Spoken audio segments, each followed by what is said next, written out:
Bonjour, moi c'est Dorian, d'où je viens, de Martinique. J'arrive en France il y a maintenant, voilà, bref, on va pas dire, depuis 97. Et après, en 2002, je suis rentré dans TKF. Et depuis, voilà, c'est une aventure qui continue. Ici était un lieu où on venait s'entraîner régulièrement, que ce soit le soir, le matin. Avant, il y a plein de trucs qui ont été construits, mais avant, en fait, la gare là-bas, là, il y avait, euh,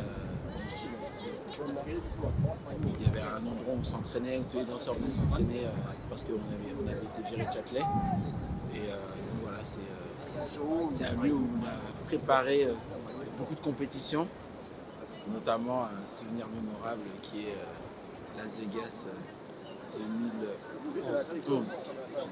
Ah ouais. Hip-hop international. Hip-hop international. Et on est tout jeune. Voilà. Moi, c'est JP, aka Papillon de mon nom d'artiste, à la création du collectif TKF depuis 1997. Et aujourd'hui, tous les deux, on représente le Tandem de Choc qui est né dans TKF et qui aujourd'hui a deux énergies, aussi bien le collectif que le T2H. Et notre objectif, c'est toujours la même chose depuis le début, c'est de représenter la hype, de représenter nos styles de prédilection. Je suis guadeloupéen et le hip-hop, je suis tombé dedans en 1990 et on n'a pas lâché depuis. On va parler de la danse hype, parce que le mot hype, à la base, signifie branché. Et définition, c'est plus que c'était en fait à l'époque ce qu'on appelait la New Jack, donc la hip-hop New School. C'était vraiment la comparaison en fait entre la old school et la new school. Et donc voilà. Donc, après il y a différents noms, hein, parce que par exemple du côté ouest, ils vont plus dire New Jack Swing, parce que ça allait en fait avec tout ce qui se faisait à LA, Los Angeles, Hollywood. Et après il y a du coup le New School, le hip-hop New School, qui était plus, voilà, à New York c'était plus vu comme ça. Enfin, après ça c'est ce que je pense, en tout cas une petite recherche que j'ai pu faire, c'est la définition que j'en ferai, ça veut dire que c'est la danse qui est vraiment née dans le hip-hop avec le rythme de l'époque qu'on appelait le boom bap. Alors pour la petite histoire, la défense, alors moi le souvenir que j'en ai, bon après il y avait toujours la partie training, hein, mais le souvenir que j'en ai, c'est l'année où on a décidé de rejoindre nos énergies school, c'était en 2007. On a décidé de se dire, tiens, tu as tes élèves, moi j'ai mes élèves, comment faire pour monter quelque chose de la partie junior de TKF. C'est comme ça que des jeunes de Bondy, de Sarcelles, de Saint-Germain-en-Laye se sont réunis ici même. Et ensuite, on n'a jamais lâché la défense jusqu'à ce que la coupole soit interdite, ils sont passés à autre chose. Après, Dorian, il a continué à développer son énergie au niveau T2H. Et nous, TKF, on s'est posé juste à côté, parce qu'effectivement, c'était un espace qui nous intéressait. C'était un peu central, parce que TKF a toujours été, n'est pas, on va dire, l'identité d'une ville. C'est l'identité avec les différentes énergies que j'ai rencontrées un petit peu partout d'Île-de-France.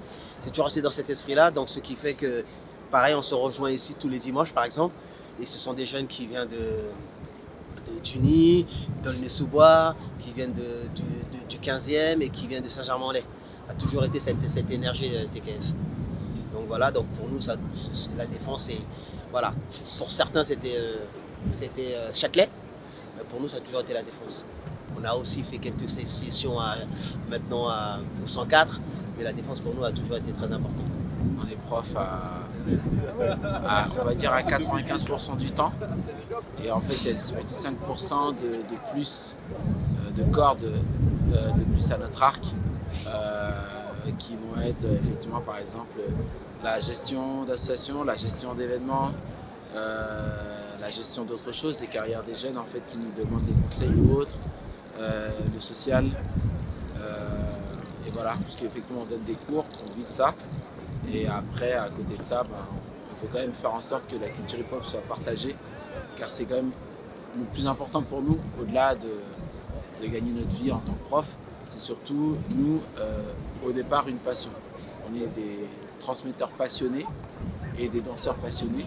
Et donc, du coup, on n'a pas mis la danse de côté, parce que du coup, on danse pour notre plaisir personnel. On ne monte pas sur scène pour l'argent, mais vraiment pour notre plaisir personnel. Et du coup, on donne des cours pour pouvoir payer notre loyer, voilà, comme tout le monde, et pouvoir nourrir nos femmes et nos enfants. Et à côté de ça, en fait, pour pouvoir transmettre la passion, comme on dit souvent à nos élèves, le hip-hop se vit de l'intérieur, pas juste en venant dans une classe 1 heure par semaine. Donc on essaie vraiment de créer des événements nous-mêmes, ou alors de les emmener à des événements qui vont être de notre goût, pas de notre goût, c'est pas grave. En fait, l'objectif, c'est que les jeunes qu'on accompagne et du coup qu'on éduque de façon hip-hop, hein, je ne parle pas d'éducation sociale, je parle d'éducation hip-hop, et ben faut les éduquer en fait avec le bon et le mauvais. Donc même si nous on n'aime pas, on va quand même les emmener voir pour qu'ils puissent se faire leur opinion. Et si on aime, bien sûr, on va les emmener et on va organiser des événements. Donc on va organiser des battles nous-mêmes, des rencontres entre nous pour que nos élèves se croisent et sachent qui ils sont et qu'ils comprennent qu'ils sont de la même famille. On va pousser quelques-uns, donc quelques danseurs à nous qui veulent aller plus loin, à aller faire des battles, donc les envoyer dans des battles d'un plus haut niveau, faire en sorte, et après toujours les accompagner dans ce sens-là pour qu'ils puissent progresser et faire des résultats, ou pas du tout.